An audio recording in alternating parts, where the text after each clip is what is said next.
कोई देवता को मुक्ति का अधिकार नहीं। एक बार देवताओं के साथ युद्ध हो गया। तारकासुर नाम का असुर था, बहुत भयानक।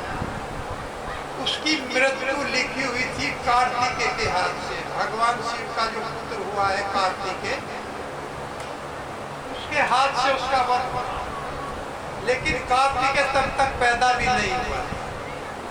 अब देवता लोग मुचुकुंद महाराज को ले गए। हमारे चक्रवर्ती सम्राट को एक बहुत बात देखिए, हमारे यहाँ के जो राजा थे, हमारे यहाँ के जो चक्रवर्ती सम्राट थे, वो किस तरह से भगवान के परायण रहते थे कि देवता लोग भी उनकी सहायता मांगते। तो मुचकुंद महाराज चले गए, तो युद्ध किया, देवताओं की रक्षा किया। फिर समय आया, कार्तिक का जन्म हुआ, कार्तिक 16 साल के हो गए, तब तक मुचकुंद महाराज देवताओं की रक्षा करते रहे। जैसे ही कार्तिकेय आए तो देवताओं ने कहा, हे महाराज, आपने हमारी बहुत रक्षा किया है, अब आप आराम कर लीजिए और बताइए आप क्या वर चाहते हैं, हम आपको वरदान देना चाहते हैं। तो मुचकुंद महाराज ने कहा कि हे इंद्रदेव, आप मुझे मुक्ति दे दीजिए, मैं बहुत थक गया हूँ, अब मैं भगवान के धाम जाना चाहता हूँ।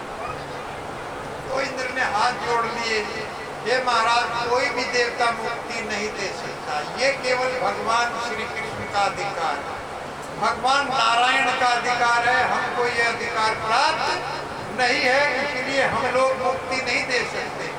हाँ, और कुछ मांग लीजिए। तो उन्होंने कहा कि आप मेरे घर भेज दीजिए, मैं अपने राज्य में जाना चाहता हूँ, अपने बच्चों के पास जाना चाहता हूँ, अब आप मुझे मुक्ति नहीं दे सकते तो वहां भेज दीजिए। तो कहने लगे देवता लोग, महाराज वहां तो कोई बचा नहीं है, सब काल के गाल में समा गए। क्यों?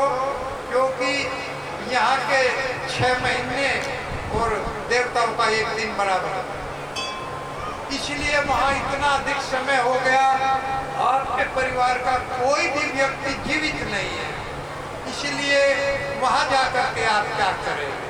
तो उन्होंने कहा, मेरे परिवार समाप्त हो गया, मुक्ति आप लोग दे नहीं सकते, तो आप मुझे आराम करने दीजिए। तो उन्होंने कहा, हम आपको निंद्रा देते हैं, आपको जो भी जगाएगा आपकी आंखों से निकलने वाली ज्योति के द्वारा भस्म हो जाएगा, आपको ये वरदान देते हैं। किसी को मारने का वरदान देते हैं, देखो, मुक्ति का वरदान नहीं दिया, या नींद दे दिया, अब नींद में आप सोते रहिएगा, ऐसे वरदान देवताओं के पास, मुक्ति का वरदान नहीं है। तो वही मुचकुंद महाराज है जिन्होंने काल यमन को जलाकर राख कर दिया था, भगवान उनको लेकर के गुफा में गए थे। ये दूसरा प्रकरण है।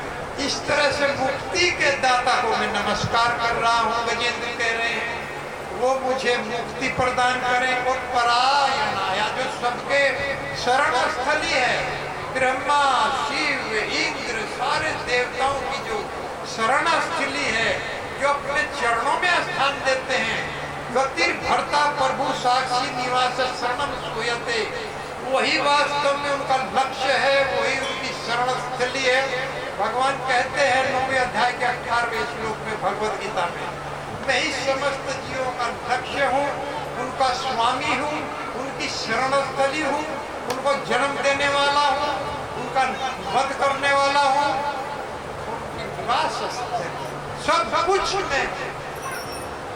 तो ऐसे भगवान को कैसे छोड़ सकते? हम सब ऐसे भगवान की इतने दयालु और कृपालु भगवान की शरण में जाने का हमारे पास मौका है।